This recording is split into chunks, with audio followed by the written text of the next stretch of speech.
বাংলাদেশের মতো ভারতের মৌলবাদী শক্তিরাও ভারতের জাতির জনক মহাত্মা গান্ধীর নাম মুছে দেওয়ার চেষ্টায় রয়েছে। মনরেগা বাতিল শুধু এই ইঙ্গিতই দেয় না, পাশাপাশি মানুষের অধিকার কেড়ে নেওয়ারও ইঙ্গিত দেয়। এর বিরুদ্ধে প্রতিবাদ জানাতে এই অনশন। রবিবার সার্কিট হাউসে সংলগ্ন গান্ধী মূর্তির পাদদেশে প্রদেশ কংগ্রেস আয়োজিত গণ অনশন কর্মসূচিতে এই কথা বলেন কংগ্রেস বিধায়ক সুদীপ রায় বর্মন। সম্প্রতি প্রধানমন্ত্রী নরেন্দ্র মোদীর নেতৃত্বাধীন কেন্দ্রীয় সরকার মনরেগা প্রকল্প বাতিল করে দিয়ে নতুন প্রকল্প চালু করেছে। এর বিরুদ্ধে প্রতিবাদ জানাতে 8 জানুয়ারি থেকে 25 ফেব্রুয়ারি পর্যন্ত 45 দিন ব্যাপী সারা দেশে প্রতিবাদ আন্দোলনের ডাক দিয়েছে সর্বভারতীয় জাতীয় কংগ্রেস। এই প্রতিবাদের অঙ্গ হিসেবে রবিবার সারা দেশে গণ অনশন কর্মসূচি পালন করে কংগ্রেস কর্মী সমর্থকরা।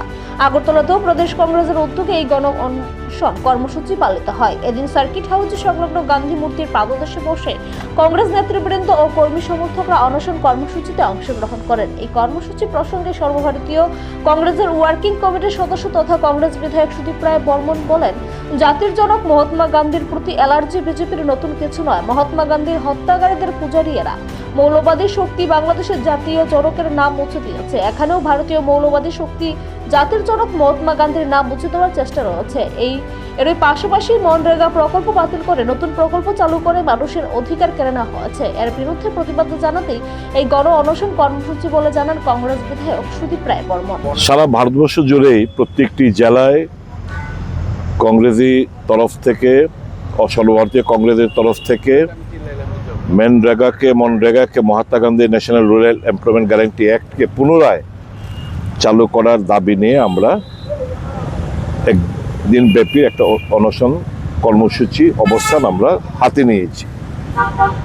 তার মূল উদ্দেশ্য হচ্ছে যে মানুষের কাজের অধিকারকে যেভাবে কেড়ে নেওয়া হয়েছে, যেভাবে মানুষের যে ন্যায্য যে ওয়েজেস তার অধিকার যেভাবে কেড়ে নেওয়া হয়েছে, স্টেটের উপর অতিরিক্ত বোঝা চাপিয়ে দেওয়া হয়েছে,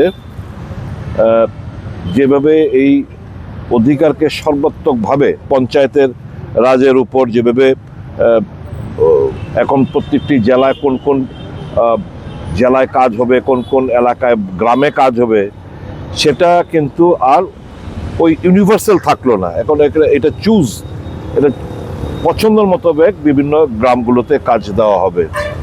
এটা অনিশ্চয়তা দেখা দিয়েছে। কাজে আমরা কংগ্রেস মনে করি এটা মানুষের অধিকারের উপর আঘাত।